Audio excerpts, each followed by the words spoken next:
यह परमेश्वर का दर्शन है जिसे उसने निनवे के सर्वनाश व दंड के विषय में नहूम को दिया। यहोवा जल उठने वाला और बदला लेने वाला ईश्वर है। वह जलजलाहट करने वाला है। यहोवा अपने द्रोहियों से बदला लेता है और अपने शत्रुओं का पाप नहीं भूलता। यहोवा विलंब से क्रोध करने वाला और बड़ा शक्तिमान है। वह दोषी को किसी प्रकार निर्दोष न ठहराएगा। यहोवा बवंडर और आंधी में होकर चलता है। बादल उसके पांव की धूलि है।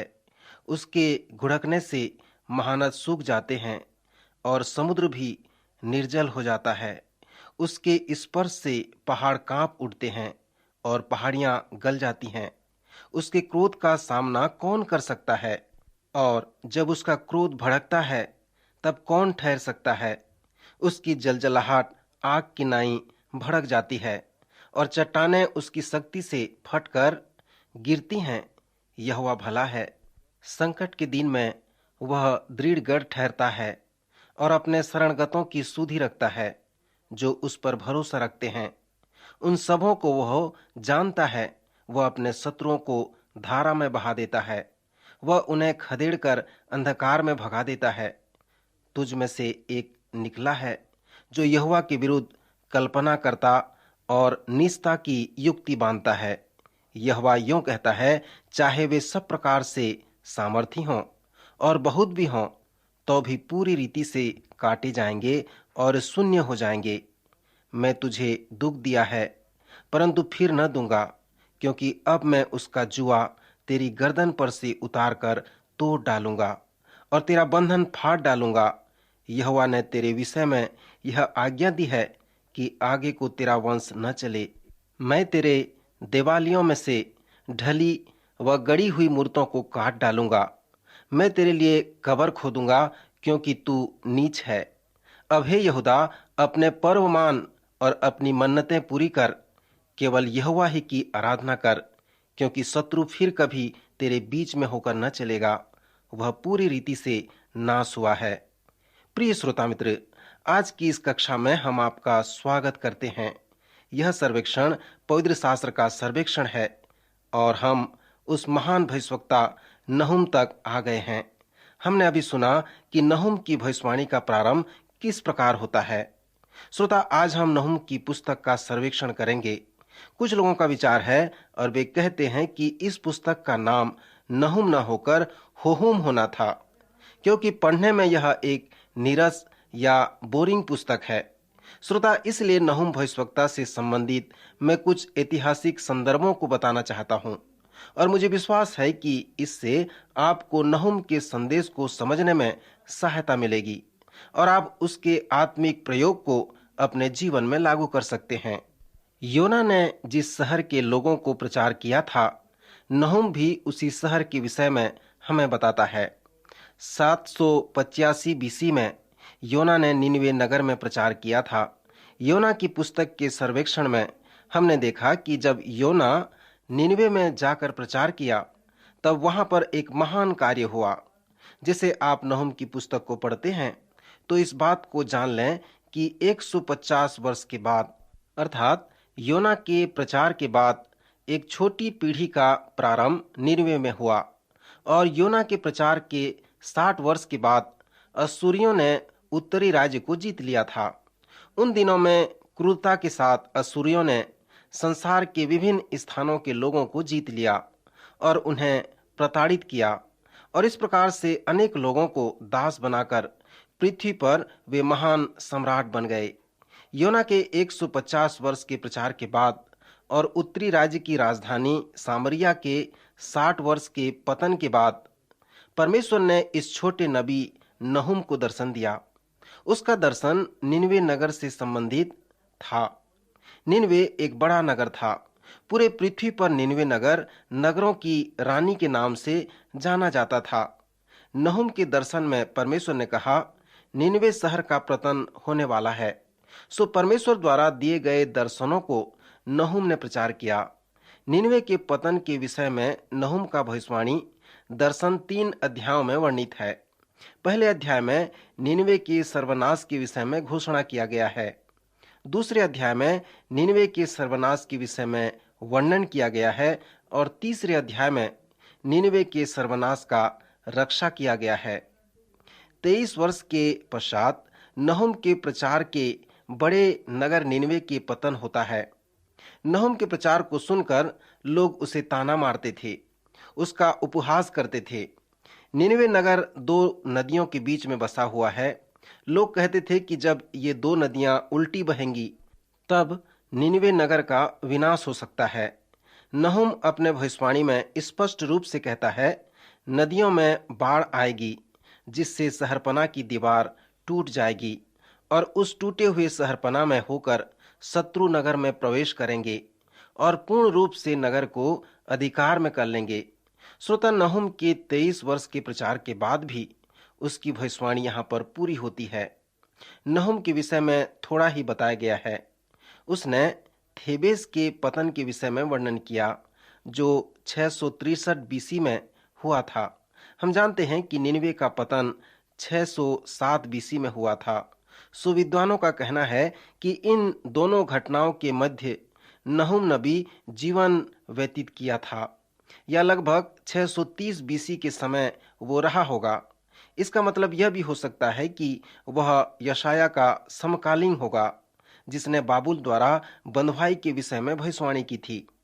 और हिजकिया जो एक अच्छा राजा था, उसके समय में नहुम जीवन व्यतीत किया होगा। दो संभावित बातें हैं कि जहां वह रहा होगा। एलकोस नाम आया है। निनवे नगर के पास इस प्रकार के नाम का एक छोटा स्थान है। कुछ लोग विश्वास करते हैं कि एलकोस में उसका घर था। फिर गलील के उत्तर भाग में एक शहर है जो कपरनहुम कहलाता है। कपरनहुम प्रभु यीशु का दत्तक गांव था।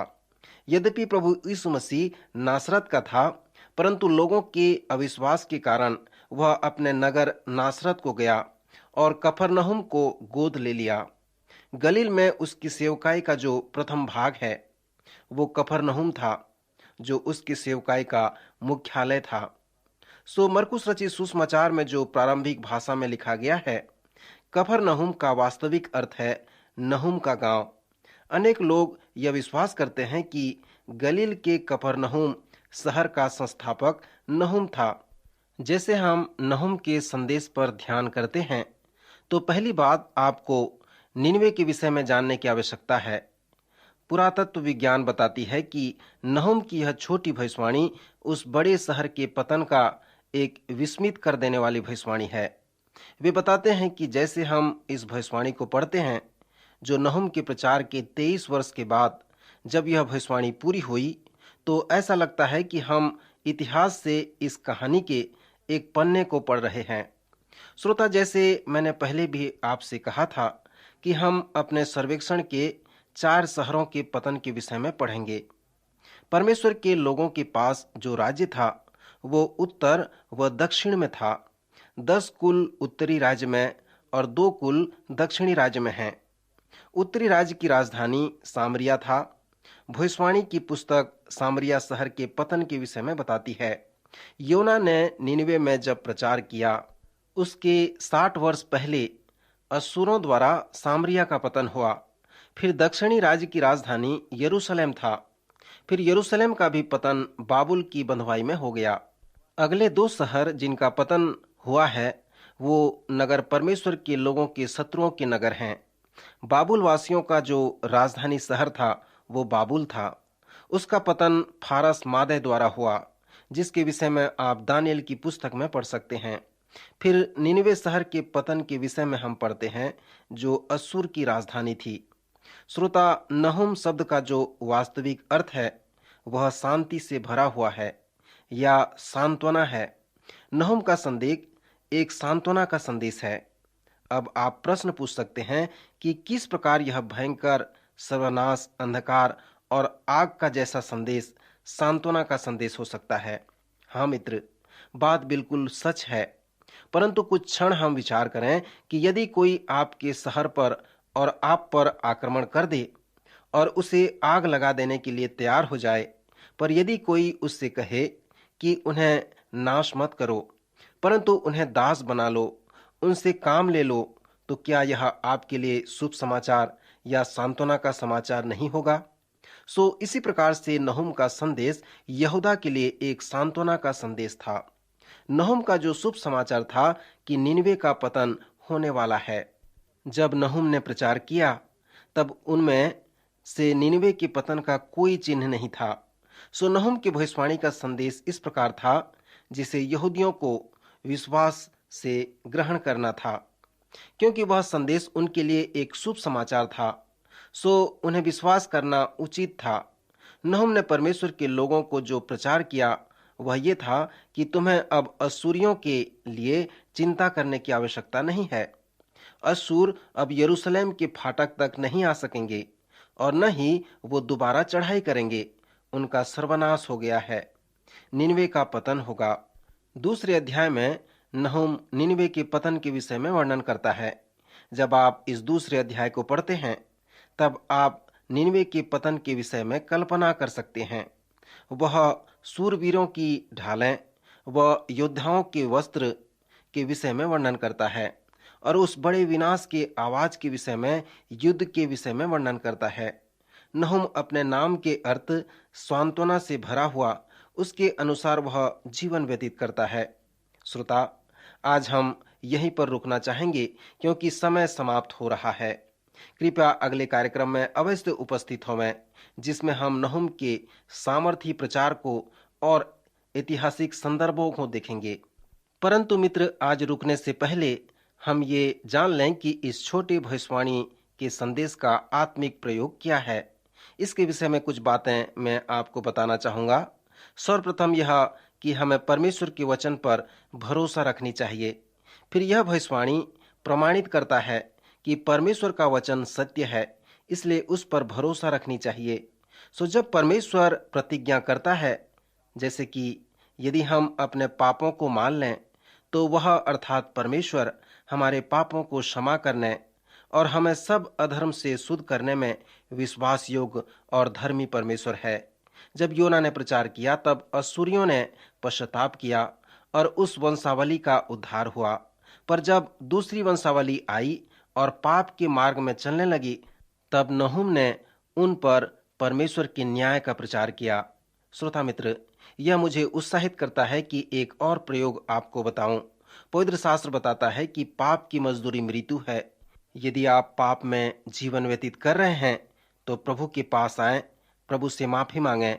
वह आपके पाप को क्षमा करेगा और आपको अनंत जीवन देगा। दक्षिणी राज्य के लोगों को नहुम सीधा संदेश देकर कहता है कि अब तुम्हें अश्शूरियों के लिए चिंतित होने की आवश्यकता नहीं है। आप यहाँ ध्यान दें कि नहुम किस प्रकार से कहता है। उसने कहा, हे यहूदा, अब तुझे इसके विषय में चिंता करने की आवश्यकता नहीं है। नहुम के भविष्यवाणी द्वारा यहूदा के लिए जो संदेश था कि वे अश्शूरियों से अब स्वतंत्र हो गए हैं। फिर नहुम का संदेश अश्शूरियों के राजा को भी निर्देशित करता है। अन्य नबियों की तरह नहुम का भी संदेश स्पष्ट व खरा संदेश था। उसने प्रचार करके कहा, यहोवा यूं कहता है, चाहे वे सब प्रकार से सामर्थी हों और बहुत भी हों, तो भी पूरी रीति से वे काटे जाएंगे और शून्य हो जाएंगे, क्योंकि वे पाप में बने हैं।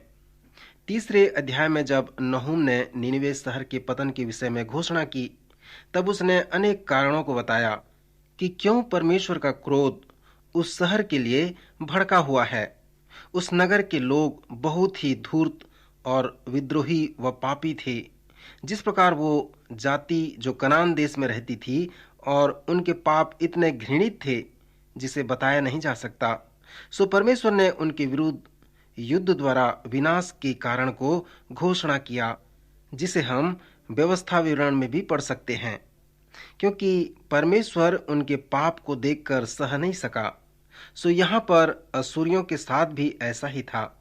अश्शूरियों की दुष्टता, निर्दयता व कठोरता के विषय में कुछ विद्वानों के विचार हैं।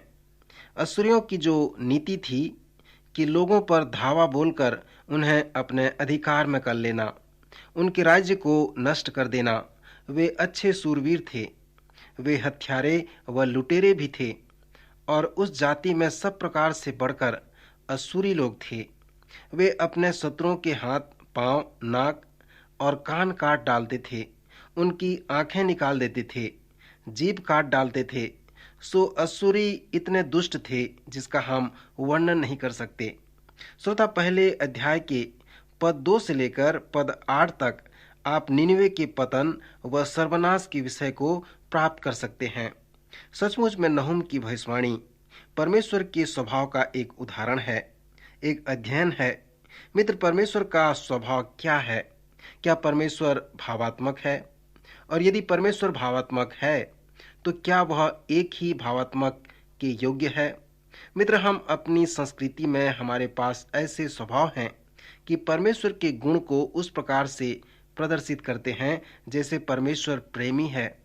हमें यह बहुत अच्छा लगता है कि परमेश्वर प्रेमी है, वह हमसे प्रेम रखता है।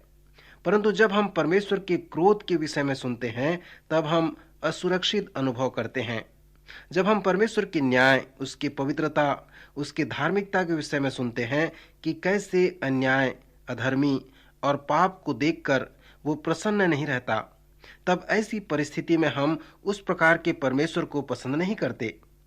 परंतु पवित्र शास्त्र हमसे कहता है कि परमेश्वर का भावात्मक गुण उस मेघधनुष के जैसा है। परमेश्वर के स्वभाव में एक रंग नहीं परंतु अनेक प्रकार के रंग हैं। श्रोता, पवित्र शास्त्र के अनुसार परमेश्वर भावात्मक है। वह सभी प्रकार के भावात्मक बातों के योग्य है, न केवल प्रेम वरन उन सभी बातों के जैसे क्रोध।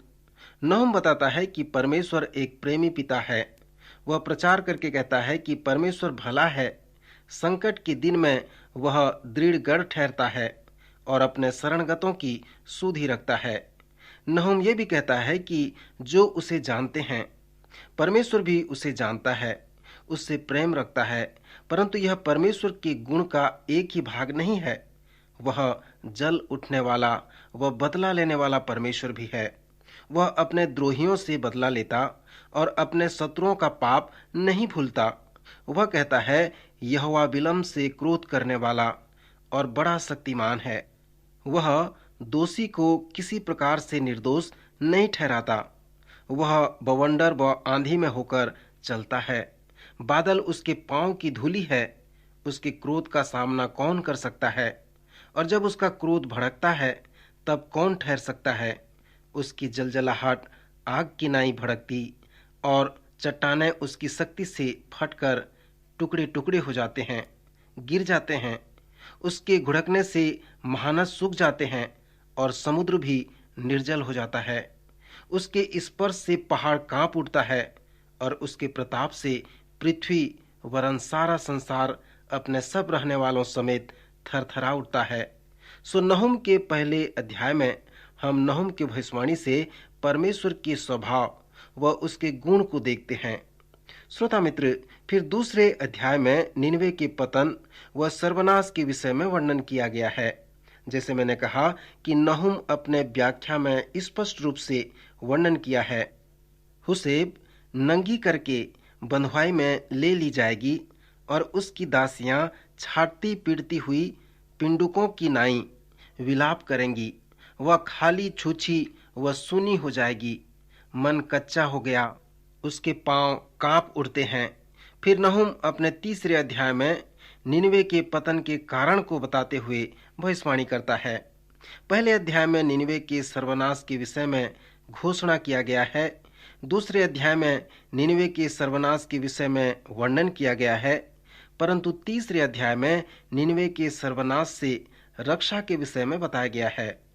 फिर नहूम वर्णन करता है कि क्यों परमेश्वर निनवे का सर्वनाश करेगा। वह कारण बताकर कहता है, क्योंकि वह नगरी हत्यारिन है, वहां छल व लूट होते हैं। वह अपने आप को परमेश्वर के शत्रुओं के हाथ बेच दी है। वह अति सुंदर वेश्या के समान है, विश्वासहीन नगरी है।